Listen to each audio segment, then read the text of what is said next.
अस्सलाम वालेकुम व्यूअर्स। तो आज का हमारा रिव्यू है TR3-223 और मैं आपको बताता हूँ कि क्यों ये TR3 जो है वो एक गेम चेंजर है as compare to Sega 223 long short और एक नॉर्मल AR-15 के। तो व्यूअर एज़ यूजुअल हमारी जो TR3-223 है वो एक कार्डबोर्ड के बॉक्स में आती है और जैसे ही और सेगा ये येलो कलर के पैकेट में पैक आते हैं वैसे ये भी पैक आती है। फिर इसके साथ जो एक्स्ट्रा एक्सेसरीज़ है उसके अंदर एक ऑयल की बॉटल होती है जो कि खाली होती है। फिर उसके क्योंकि ये एक न्यू राइफ़ल है और इसके अंदर जो स्लिंग का ऑप्शन है वो इन्होंने QD पॉइंट वाला दिया हुआ है, तो उसके लिए यहाँ पर जो इसके माउंट वगैरह जो भी एक्सेसरीज़ होते हैं ये आ जाते हैं। फिर यहाँ पे क्लीनिंग रॉड्स आ जाती हैं। फिर 3 किस्म की जो क्लीनिंग ब्रशेज़ होती हैं ये हमारे पास आ जाती हैं। इस राइफ़ल के साथ एक मैगज़ीन आता है जो कि मेरे ख़्याल से काफ़ी डिसअपॉइंटिंग है। एटलीस्ट 2 मैगज़ीन तो इसके साथ होने चाहिए थे। और TR3 का एक जो मुझे सबसे छोटा और सबसे ज़्यादा मसला लगता है वो ये है कि इसके मैगज़ीन्स जो ओरिजिनल मैगज़ीन्स होते हैं ये वाले, ये मिलना बहुत मुश्किल होता है पाकिस्तान में, क्योंकि ये बहुत ही कम आते हैं कंपनी से। व्यूअर्स, ये पफगन का कुछ ऐसी पैकिंग के अंदर ओरिजिनल रशिया का मैगज़ीन आता है। ये भी रशिया का ओरिजिनल मैगज़ीन है। यहाँ पे आप इसका कैलिबर देखें तो पफगन का मैगज़ीन है, ये भी इसको इजीली लग जाता है। ये भी इसको इजीली लग जाता है। सबसे पहले जो हमें यहाँ पे चेंज मिलते हैं वो इसके बर्ड स्टॉक का है। बाकी और मैं बार बार आपको ये बताता हूँ कि ये एक नॉर्मल सेगा से काफ़ी डिफरेंट चीज़ है। यहाँ पे हमें जो है इसका बर्ड स्टॉक मिल जाता है और ये बर्ड स्टॉक एडजस्टेबल, ये बर्ड स्टॉक इसका एडजस्टेबल 6 पोजीशन बर्ड स्टॉक है। और उसके साथ जो है तो इसके साथ कपड़ी से ही शॉक एब्जॉर्प्शन का जो पैड होता है बर्ड स्टॉक के ऊपर कपड़ी से लगा हुआ होता है। फिर आगे हम जैसे ही चलते हैं तो यहाँ पे हमें स्लिंग का इन्होंने पूरा सिस्टम ही अलग कर दिया। यहाँ पे इन्होंने स्लिंग जो है QD पॉइंट वाली इस बार दी है। अब ज़्यादा लोगों को नहीं पता होगा कि QD पॉइंट क्या चीज़ है, तो वो भी मैं आपको दिखा देता हूँ। तो व्यूअर्स, QD पॉइंट दरअसल ऐसी एक स्लिंग होती है, बहुत मजबूत ये स्लिंग होती है और ये हमारे पास आ जाता है। ये हमारे पास यहाँ पे UTG की ओरिजिनल QD पॉइंट स्लिंग आ जाती है। ये पैसों में ज़रा एक्सपेंसिव है, लेकिन ये चीज़ ऐसी है कि आप कभी भी इसको लेने के बाद रिग्रेट नहीं करेंगे। तो ये होती है कुछ QD पॉइंट जो है अंदर की तरफ से यहाँ से प्रेस करना है, इसके ऊपर रखना है और फिर से कैसे प्रेस करना है एंड देयर यू गो। ये बहुत ही ज़्यादा मजबूत एक स्लिंग होती है as compare to normal slings. ये ज़्यादा आपको जो है स्टेबिलिटी प्रोवाइड करती है। उसके बाद इन्होंने जो यहाँ पे बड़ा चेंज हमें प्रोवाइड किया है वो इसका सेफ्टी सेलेक्टर है। बाकी पिछले जो हमारे पास AK मैकेनिज़्म की सेगा हो मेलोट हो वो जो राइफ़ल्स आती थी उसके अंदर सेफ्टी सेलेक्टर को हमें यहाँ से पुश डाउन करना पड़ता था। लेकिन यहाँ पर अब क्या है कि हमने जस्ट यहाँ पे इसको प्रेस करना है और वो हमें जो है तो सेफ्टी सेलेक्टर और भी इन्हेंस कर दिया इन्होंने। इस सेफ्टी सेलेक्टर की वजह से हमें काफ़ी हेल्प मिलती है कि हम इजीली जो है इसको अप एंड डाउन कर सकें। बाकी इसका हमारे पास 30 राउंड का मैगज़ीन आ जाता है और इसके बोल्ट के ऊपर जो राइफ़ल का एक्चुअल सीरियल नंबर है उसके लास्ट के 3 डिजिट हर जो AK मैकेनिज़्म की रशियन राइफ़ल है उसके यहाँ पे लिखा होता है। और इसका मैं आपको साउंड चेक करा, जो रिलोड साउंड होता है, तो आप इसके साउंड से भी अंदाज़ा लगा सकते हैं काफ़ी ज़बरदस्त राइफ़ल है ये। तकरीबन जो है ये AR-15 की तरह है, तो यहाँ पे इसकी साफ़ सफाई का भी काफ़ी ख्याल रखा गया है। तो आप समझ रहे होंगे कि पिस्टल की तरह यहाँ पे एक ये मैग रिलीज़ का बटन है, लेकिन ये मैग रिलीज़ का बटन नहीं। इसको आप जैसे ही प्रेस करेंगे और इसके जो हैंड ग्रिप है इसके नीचे से प्रेस करेंगे तो ये हमारे पास जो क्लीनिंग किट की जगह होती है ये निकल आएगी और इसके अंदर जो आपके पास एक्स्ट्रा रॉड्स दिखाए थे मैंने वीडियो के अंदर वो आप इसके अंदर रख सकते हैं। और कहीं पे भी ऐसी सिचुएशन हो कि आपके पास क्लीनिंग किट ना हो तो आप ये यूज़ कर सकते हैं।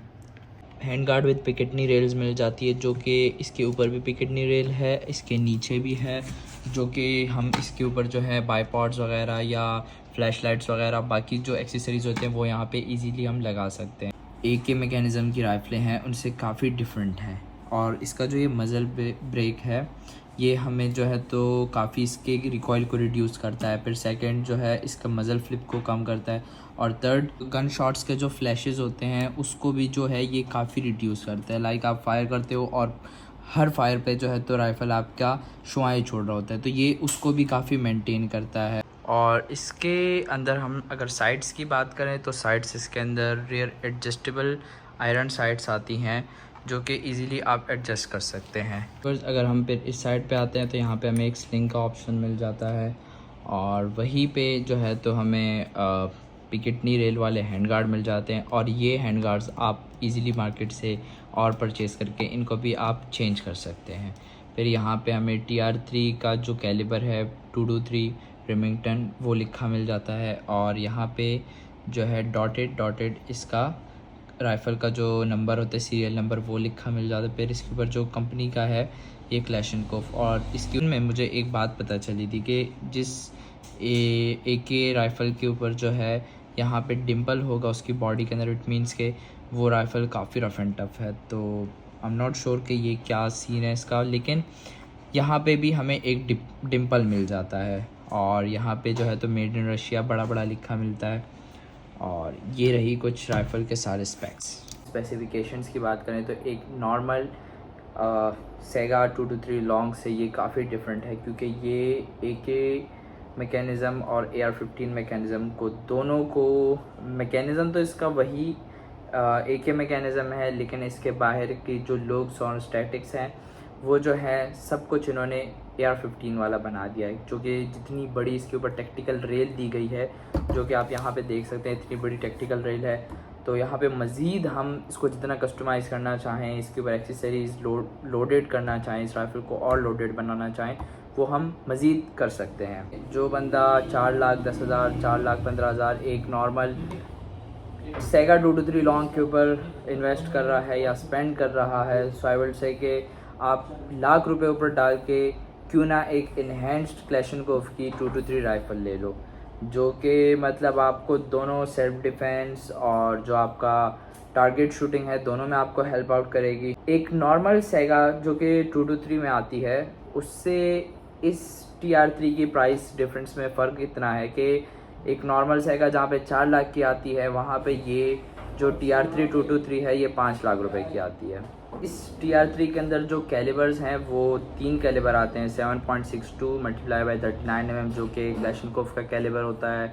एक कैलिबर इसके अंदर 5.5 मल्टीप्लाई बाई 39 आता है, जो कि जिसको हम 222 कहते हैं। और एक कैलिबर जो कि अभी मेरे पास है जो कि 5.56 मल्टीप्लाई बाई 45 mm आता है, जिसे हम 223 रेमिंगटन B कहते हैं। तो ये राइफ़ल काफ़ी एक रफ़ एंड टफ़ राइफ़ल है और बजट फ्रेंडली है, मतलब 5 लाख के बीच में आपको एक काफ़ी ज़बरदस्त राइफ़ल मिल रही है। और कल को अगर हम इसकी रीसेल की बात करें तो रीसेल वाइज भी काफ़ी ज़बरदस्त ये राइफ़ल है। और इसको डिसअसेंबल करने का तरीका भी काफ़ी डिफरेंट है एक नॉर्मल सेगा से, जो कि आप यहाँ पे देख सकते हैं कि इसका डस्ट कवर मैंने यहाँ पे निकाला हुआ है। इसको हमने यहाँ पे रखना है और ये जो आप पिन यहाँ पे देख रहे हैं, इसको हम जैसे ही बेंड करेंगे तो यहाँ पे ये ऑटोमेटिकली बैठ जाएगी। जिसके स्पेसिफिकेशंस की बात करते हैं तो इसके स्पेसिफिकेशन में ये इंक्लूडेड है कि ये 223 के कैलिबर में आती है ये राइफ़ल और सिंगल एक्शन है, मतलब सिंगल फायर करेगी ये राइफ़ल। और जो है उसके बाद इसके हम वेट की बात करें तो एक इतनी बड़ी राइफ़ल के लिहाज से इसका काफ़ी लाइट वेट है, जो कि 3.8 kg इसका वेट है। और ओवरऑल लेंथ की हम बात करें तो वो 34 इंचज़ है, मतलब बट स्टॉक से लेके मज़ल ब्रेक तक टोटल लेंथ इसकी 34 इंचज़ है। और with a folded but stock इसका लेंथ जो है फिर 27 इंचज़ हो जाता है। और अगर इसकी हम बैरल की बात करें तो बैरल इसकी 16 इंच है, लेकिन अगर आप मज़ल ब्रेक को मिला के लेंथ देखें तो फिर 16.3 इंच बनती है। अदरवाइज़ पूरी अगर एक बैरल लेंथ की बात करें तो 16 इंचज़ इसकी बैरल लेंथ है। अगर इसके हम मैकेनिज़्म की बात करें तो ये long stroke gas piston rotating bolt के साथ ये राइफ़ल आती है। और इसके अगर हम मैगज़ीन की बात करें तो मैगज़ीन इसके साथ जो है 30 राउंड का मैगज़ीन आता है। और आप तो व्यूअर्स आफ्टर मार्केट जो मैगज़ीन है वो ये पफ गन का मैगज़ीन है 30 राउंड का, जो कि इसको इजीली लग सकता है। गन का मैगज़ीन जो है इस TR3 को लग जाता है, या किसी भी मोलोट का जो पफ गन का मैगज़ीन होगा वो TR3 को लग जाएगा। और व्यूअर्स तो अगर बात करें इसको रिकमेंड करने की, तो मैं लाजमी आपको ये राइफ़ल रिकमेंड करूँगा, क्योंकि कराची का वो हवा के लिहाज से इसके अंदर जो मटेरियल यूज़ हुआ हुआ है और इसकी जो क्रोम लाइन बैरल है, तो इसको रस्ट और बाकी जो क्रोजन वगैरह होती है वो उसके लगने का बिल्कुल बहुत ही मिनिमम चांस है। और कल को अगर हम इसकी रीसेल की बात करें तो ये जो है काफ़ी इजीली आपकी सेल आउट हो जाती है। और अगर कोई एक सादी सेगा 223 लॉन्ग बैरल लेना चाहता है तो मैं उसको ये रिकमेंड करूँगा कि आप लाख रुपए डाल के ऊपर आ जाओ और जो है TR3 लेके अपनी ज़िंदगी आसान कर लो, क्योंकि इसमें आपको जो है कुछ ज़्यादा ही टैक्टिकल मोड्स मिल जाते हैं। टैक्टिकल आपके पास जो है तो पिकेटनी फ्री फ्लोटिंग रेल मिल जाती है और टोटली वर्थ इट है। से लंबी बैरल अपने 16 इंच बैरल और एक मज़ल ब्रेक की वजह से इस राइफ़ल का मैकेनिज़्म इतना ज़बरदस्त है कि इसका रिकॉइल बहुत ही कम हो जाता है। और इसी TR3 के अंदर लोग 223 से ज़्यादा 222 पे जाना पसंद करते हैं कि वो बिल्कुल ही एक्यूरेट शूट करती है एज़ कम्पेयर टू 223। 222 जो कि TR3 के अंदर होती है वो और भी ज़्यादा लोग उसको पसंद करते हैं। और अगर हम इसके कैलिबर की बात करें तो ये 223 रिमिंगटन आती है, लेकिन इसके ऊपर आप बोथ 5.56 और 223 दोनों इसके ऊपर चला सकते हैं। एट दी एंड मैं आपसे पूछना चाहूँगा कि आपको रिव्यू कैसा लगा TR3 223 by Kalashnikov made in Russia का। आई होप सो कि आपको ये वीडियो पसंद आई। एक लंबे लेंथ की वजह से ये टोटली एक शूटिंग रेंज की राइफल है और आप अगर इसको गाड़ी में भी कैरी करेंगे तो स्टिल ये जो है काफ़ी एक लंबी राइफ़ल है। इसको फोल्ड भी करेंगे तो स्टिल ये एक काफ़ी लंबी राइफ़ल है और फोल्डिंग के बाद जो है ये राइफ़ल फायर नहीं करेगी, क्योंकि इसके अंदर जो है तो सेफ्टी मैकेनिज़्म है। और जो है अगर हम इसके राइफ़ल के अंदर से एक पुर्जा होता है वो निकाल लें तो फिर ये जो फोल्डेड बट स्टॉक है उसके साथ भी ये फायर करेगी।